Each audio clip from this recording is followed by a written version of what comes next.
Kanini Kega, MP for Kieni, Senator Aji Ngugi. Walikuwa hawataki yeye aingie, walikuwa nataka watu wengine, mimi nikamwambia huyu ndio anatosha. Governor Hassan Joho, Madam Priscilla Nyokabi, Mheshimiwa Dennis Waweru, Jane Wangui, umeona hapo, John Michina, tuko hapo na Jafeth Morocco, kile baba wali away, Alex Matere, Stano Kimure, Edwin Sifuna, na my long-standing friend SK Macharia.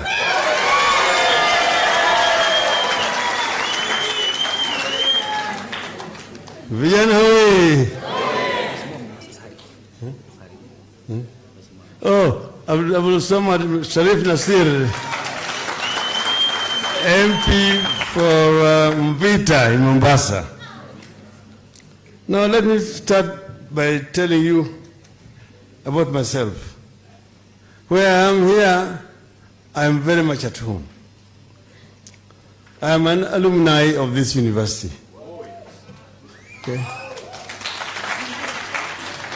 And I started teaching at this university at the tender age of 25.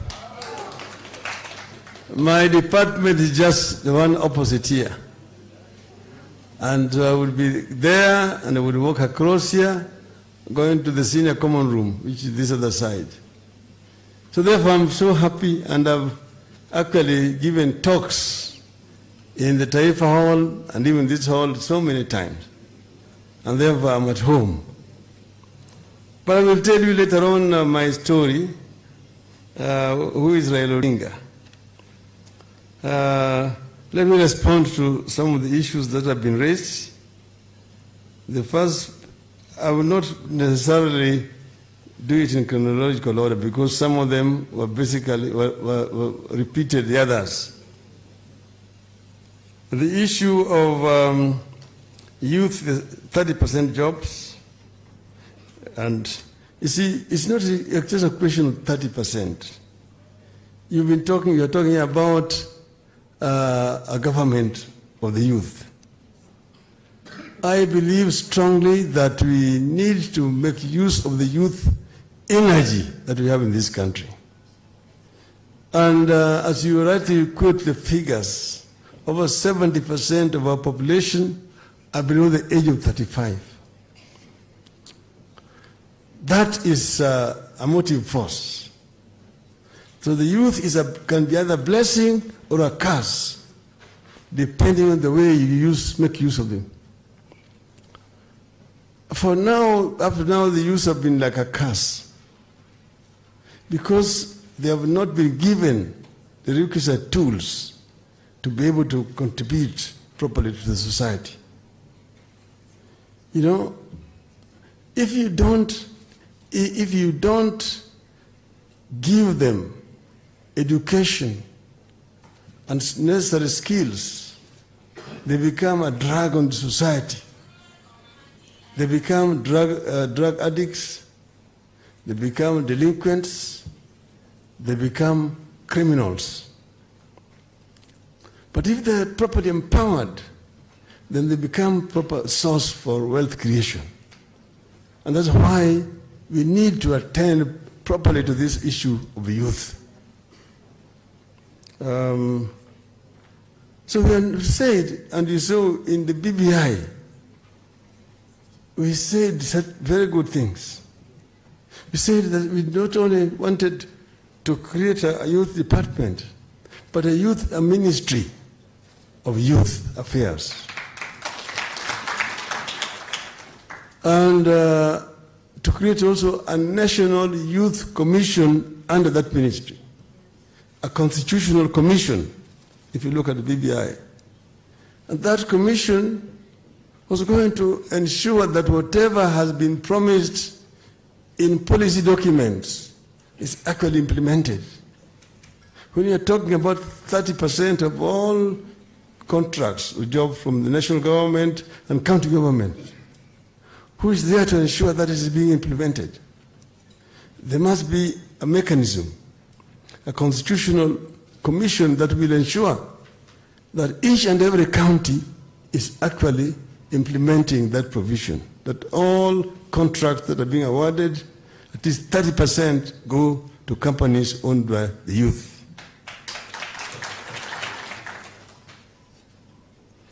And it talks about mentorship for the youth and like having the youth summits for the youth. Jane should have told you here that when I was a prime minister, I had round table with the business community, and I had also a round table with the youth. That was being held quarterly, and it was being held religiously quarterly, so that we can be able to get feedback from the youth. What are the problems that are affecting the youth, and how are we doing? So they don't need to be convinced. It is something that I've already tried before, and therefore it will be part of my policy.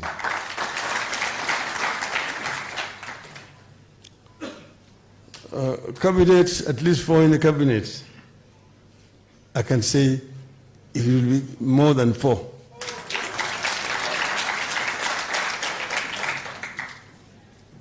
And then the third point that he made, the fourth point, was corruption. Corruption is actually killing this country. You had President Uhuru Kenyatta saying that 2 billion shillings is going down the drain on a daily basis in this country. That may be true. But you see, he is helpless to do it. Because to do it, you need to actually revolutionize the government and carry out major reforms. We did it when we came into government with President Kibaki in 2003. When we came to the government, we found a bankrupt economy. The government was under collecting revenue. They are collecting a total of 200 billion shillings on a 500 billion shilling budget. Meaning that 300 billion shillings, they were depending on the donors, international community. So when the donors closed the taps, Moi had no other reason but to agree to those conditions, to agree to opening up, repealing Section 2A to allow for formation of other political parties. But then, when we went in, we thought seriously about it. And this trick I also later on sold to my friend in Tanzania, the late John Pombe Magufuli. The government is revenue and expenditure. So what do we need to do? We looked at revenue collection. They're under-collecting. The rates were also very high, and therefore the government did not have sufficient funds. You look around. The customs officers, the Kenya Revenue Authority officers, those who are collecting income tax and so on, and the procurement officers are the boys in town, the ones who are purchasing apartment blocks, the ones who are driving the latest model of cars, they're the ones who are building castles in the rural areas, the ones who are building high-rise buildings in village markets. and so on. So they do lifestyle audit for these people. When we did lifestyle audit, over 70% of them were encouraged to be corrupt, and they were sent home. So we brought in new officers. There was fresh air. Revenue started rising. From 200 billion, it went to 5. It went to 7, to 9. We reached $1 trillion. A billion, sorry. Sorry, $1 trillion for the first time. And everybody was happy. For the first time, we could finance all our development projects without having to borrow from outside. 95% of our development project was funded from domestic resources. We only borrowing 5%. And the economy began to grow. We found zero growth, negative growth. It went to 2%, to 3%, 5%. We reached 7% rate of growth, the highest since in the history of Kenya, under that regime. We were determined to go to double digits and maintain it there for more than 10 years, 10 to 15 years, because we had come up with Vision 2030, which was aimed at pulling this country from a poor third world economy to a middle income status by the year 2030. So we were very clear. Every year we were doing assessment of how we were doing. Today we would have been very far.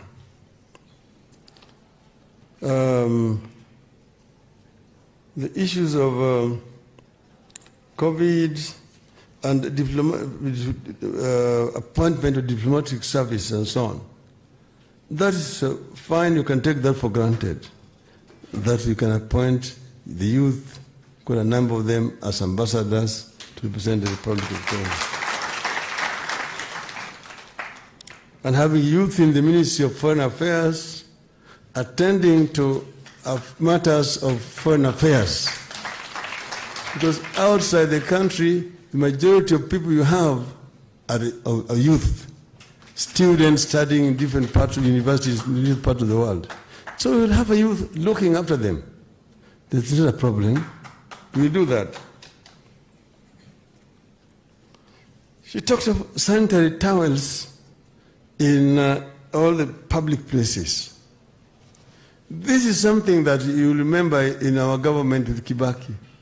We started with sanitary towels in schools. But then we also said we extend it to all public places, so that members of the female gender do not feel sometimes discriminated and looked down upon. It is something that is necessary in a civilized society. If you go into Europe, you'll find them in toilets, public toilets everywhere, where women are. So why can't we do it here? You don't have to demand. It's a right. Yes, gender-based violence, agree that gender-based violence is so rampant. These days, you wake up in the morning, you open TV, or you read the headline of newspapers of somebody, the couples who have killed each other, and then after that killed themselves. There's just too many. These crimes are rising because of the state of our economy. Even the ones you talked about, of the youth with the mental issues and so on, those are in the rise because of frustrations in the society. Stress and pressures in our society is what is causing these things. So don't come about palliative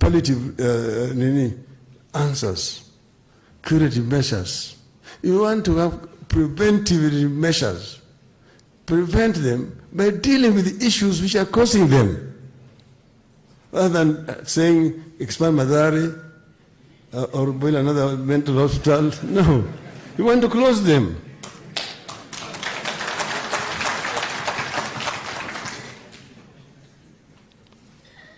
Two-third gender rule. Yeah. I'm myself a convert. I mean, not a convert. I've always believed in it. I've always believed that no society can grow if half of the population are not working and dependent on the other half. And these are a part of the population that is productive. I've lived in Norway, where I was forced by circumstances to flee into exile. And you need to go and look at how Norwegian women are making contribution to development of their country. Why can't we do it here in our country? You're talking about representation. And I've told my people that, look, you must come up with affirmative action to deal with the issue of gender. Why? Not because women are unable, because men will tell you, why can't they just stand up and also go and run as like men? They're able people. Why?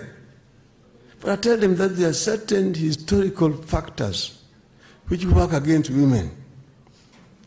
Number one, because of marriage, women are forced to leave their places of birth and go to other places where they were not born. A woman was born in Gatanga, in Muranga, and she goes and gets married in Mathioya, up there. And she wants to run there against a man. That man knows here. He grew up there. With this one here, we used to play together as children. This one, we were circumcised together. This one here, we used to herd cows or goats together. This one I call my auntie. This one here is my grandmother. This one is my father, my cousin, and so on and so forth. But the woman has left those kind of relations where she was born in Gatanga. Her brothers, her mothers, her fathers, her parents, and so on are all there in Gatanga. So she's come to a strange place. The only person she knows there is her husband and her immediate in-laws. So the field is not level. If you are a man, you came from Mathioya and went and ran against her in Gatanga, you'll have problems. She will beat you. That's why we must come up with affirmative action when it comes to representation and then county assembly and the National Assembly. So I don't need to be convinced. That's why we put in the BBI. And I say that if you don't do it here, you do an election 2022, the results are not going to be very different for reasons that I've already mentioned. I believe in this. And this is something we're determined to resolve, irrespective of what the court did with BBI.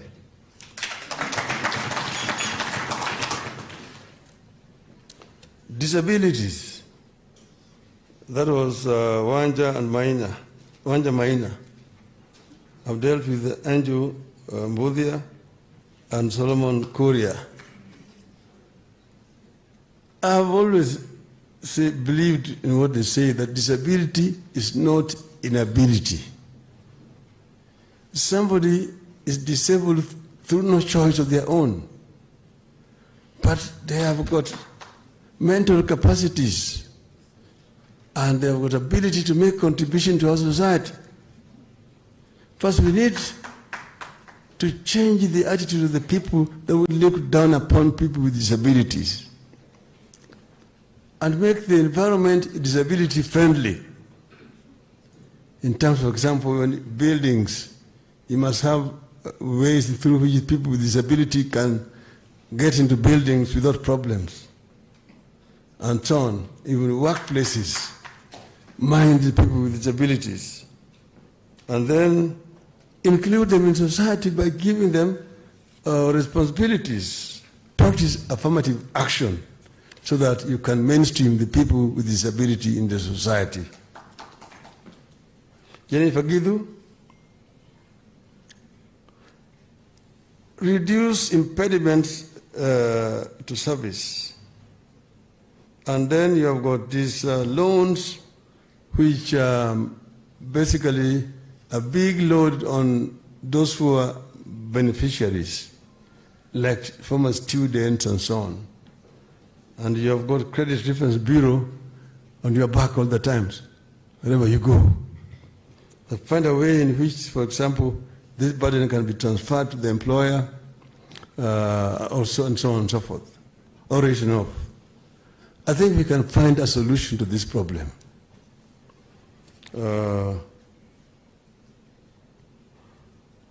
The AGPO, access to government procurement opportunities, the 30%, I've already talked about that. Crime and abuse, mental health and drugs, I've already talked about that.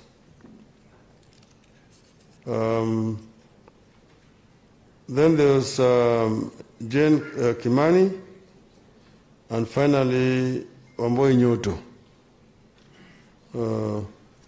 This issue of post-election violence has been mentioned, it's been cutting across, and I'm going to finish with it. The issues of opportunities I've already talked about. And then the issue of inclusion, I've talked about that. She talked about issues of illegal arms, cattle rustling, violence, which actually make life very difficult in our societies. Things like cattle rustling are basically things which are primitive, and you don't need to have those things in civilized society. It is the issues of lack of opportunities, and that is what is causing this violence that you have.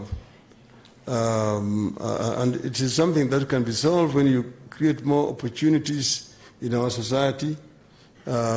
People don't just have to depend on pastoralism or cattle rustling. Give them other opportunities for income earning, and you can mainstream them in the economy. And then also have, like in those areas where you've got pastoralism, water and pasture is a major issue. During the droughts, there is no pasture and there's no water. They have to trek very long distances. In the process, some of their livestock die. Then now, because that's their source of livelihood, they have to go and raid other communities in order to be able to get livestock back to, so that they can continue their style of life. But you need, for example, to get water and feedstock for these animals. And you know, in those areas where you have got these problems, when it rains heavily and there's flooding. But most of that water then runs away into the ocean, which does not need water. So what you need to do is do water harvesting. Construct big dams and ponds and ponds to harvest water when it is available in abundance. And so that when the drought comes, at least water is available for these animals. And then also find a way of getting feedstock available so that you can be able to supply this feedstock to these people when there is no pasture that time. That is the permanent solution to this issue of cattle rustling in our country. Finally, now let me turn to post-election violence. PEV. And we've had it. Oh yes, my attention has been drawn to, I'll meet a very important person here, my long-standing friend, and is also the one who's in charge of diaspora. He's been in charge of diaspora from my ministry, and he's been also our representative in the United States for a very, very long time, Mr. John Maina.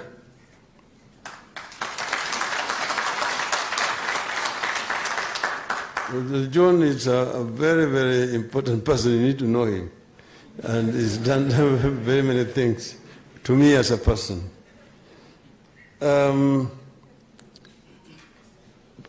Post-election violence must be avoided at all times. But we need to know, why do we have post-election violence? Post-election violence happened because of how we do our elections. You see, we have, but then there are people who take advantage of how we do our elections to deal with what they consider to be historical issues.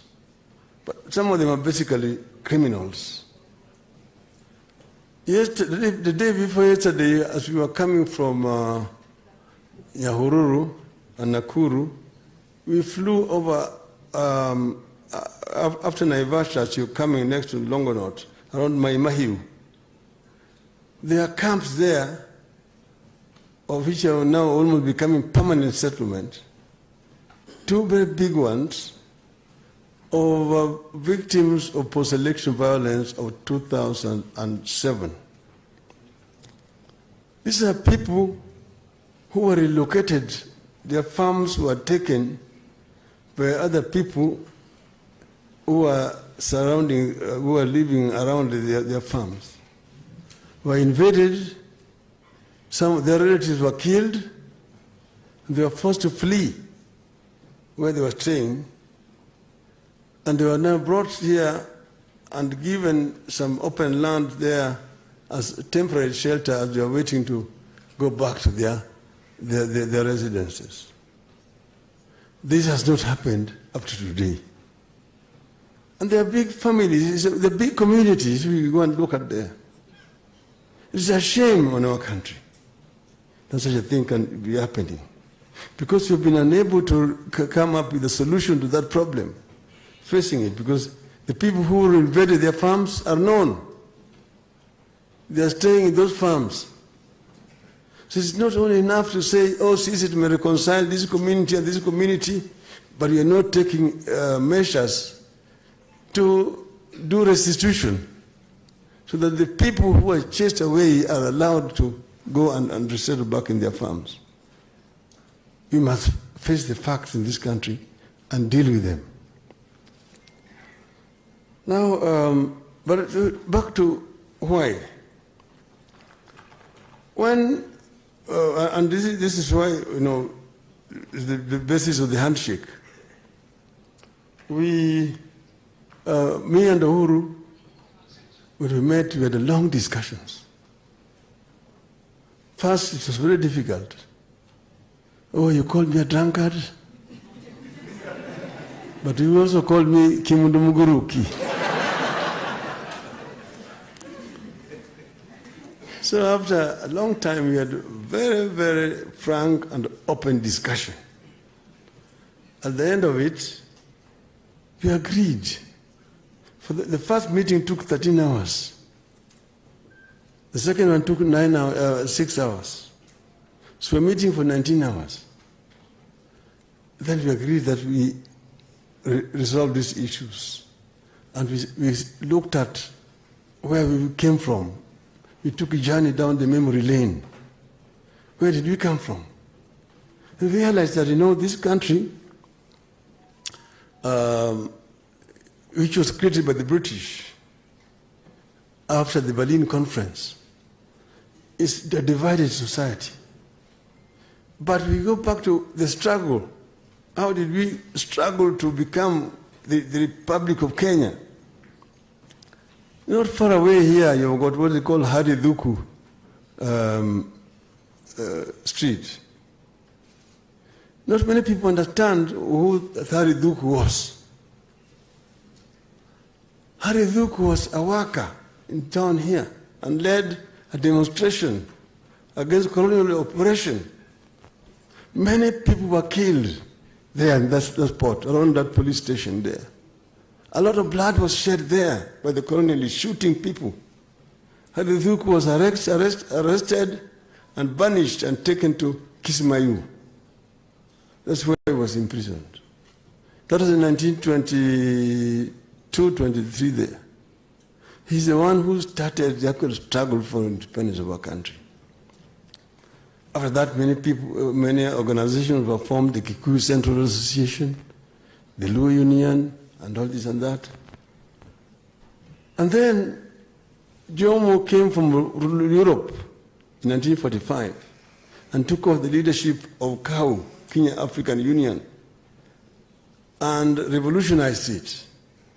And that's how now he drafted Kina Jaramogi Oginga Odinga into it. And then the struggle for liberation started, land issue, Pacific Central Province. And in 1952, they were arrested and taken to prison. Then they were there. In 1957, Africans were for the first time elected to Legico. In 1958, Jaramogi said here in Parliament, Legico then, that, Mr. Speaker, in the heart of hearts of the African people, Jomo Kenyatta and all those who were arrested with him and detained with him were and are the true leaders of our people. And their continued detention offends the consciousness of our people. That was that time. Jeremiah Nyaga would later tell us, when Jaramogi uttered those words, you could hear a pin drop in Parliament. Some Wazungu said, Mau Mau, Mau Mau. They did not believe Jaramogi would sleep in his home. But then he came out. He was opposed by many, there were 14 Africans. Only one of them supported him, Masinde Muliro. The rest opposed him for fear of the colonialism. Kiano said, Julius Gikonyo Kiano, that those people were leaders at that time, but they were not elected by anybody. We are the elected leaders, so we are now the leaders. So Jaramogi challenged him to a meeting in Fort Hall, now Muranga, and he did not accept. Jaramogi addressed Al-Darari in Kisumu, and they supported him. Here in Nairobi, they issued a statement supporting him. Mombasa, Eldoret. Then they now came the groundswell. Uhuru na Kenyatta. Uhuru na Kenyatta. But then Jaramogi came and told him, it is not Uhuru na Kenyatta, it is Kenyatta na Uhuru. That we release Kenyatta first, then we get Uhuru. Then the governor called Jaramogi to State House and told him that Kenyatta is senile. He's too old, he cannot lead the country. We have got a message from the Whitehall in London that you should agree to become a prime minister and form the government. Jaramogi refused. He said, no, Kenyatta is just around here in Maralal. Release him to come and lead us. The other leaders at that time, because there had been an election, agreed to form a joint government with the colonial government. That's how they became ministers before independence. Go and check in 1961 and who they were.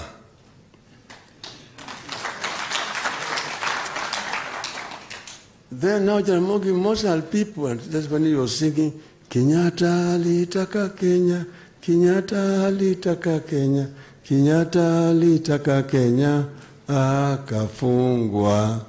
Asante, asante baba, Asante, asante baba, asante, asante baba kwa kufungwa. So then now, the country got together. You did not think of us as Kikuyus, Luhos, Kambas, Kalenjin, and so on. There was that sense of nationalism. And that is what actually forced the British to give independence. Otherwise, it would have been like Rhodesia or South Africa. That unity. And our family became one. You hear me all the time referring to Uhuru as brother. It is not taken from out of the blues. We are brothers. Uhuru's elder sister Margaret used to live in our house there in Jerusalem. Jaramogi is the one who was looking after the family. So we were brothers. Me and Uhuru were brothers. Even if we fight for elections, we just fight. But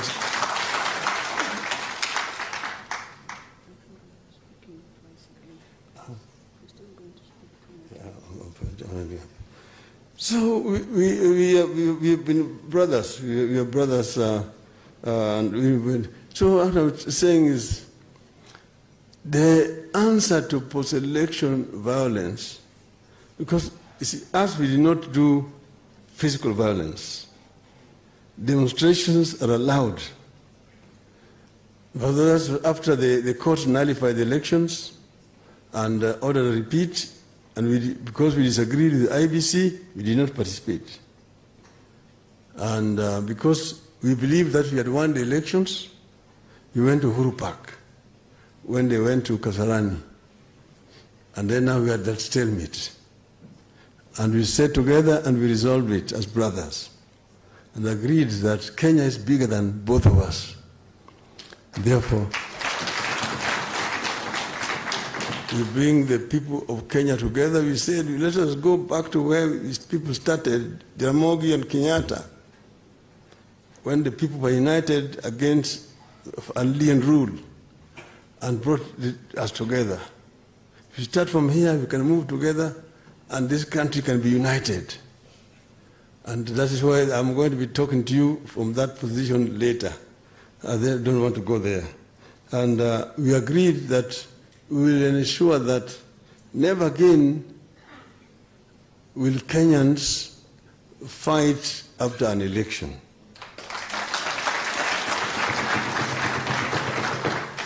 We will ensure that elections are held which are free and fair. And these coming elections of 2022, if Uhuru is the president, I can assure you it will be very free and fair. Because Uhuru is as committed to the handshake as I am committed. We believe strongly that if we bring that spirit that brought independence in this country, here in this country, we can be able to lift this country from where it is to where the founding fathers wanted it to be. And that is my concluding remark. Will be my concluding remark, starting remark when I'm going to finish. Thank you very much.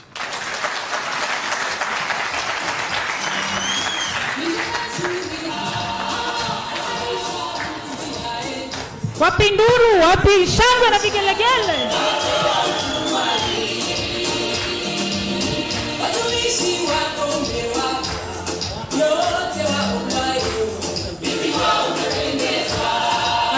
Asante sana, asante sana. Asante sana. Naomba tuketi. Wakati nilianza nilisema ya kwamba it is a new beginning. Baba anapokea ujumbe kwa wale ambao wanafuata online, wanasema kweli baba is a better alternative to the wheelbarrow. Wapi makofi?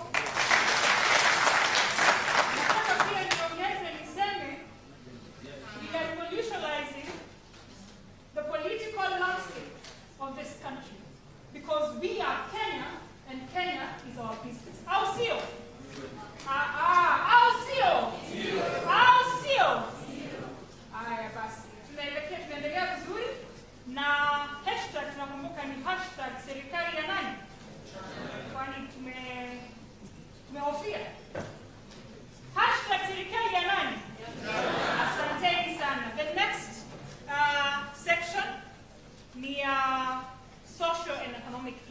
are facing us as young people.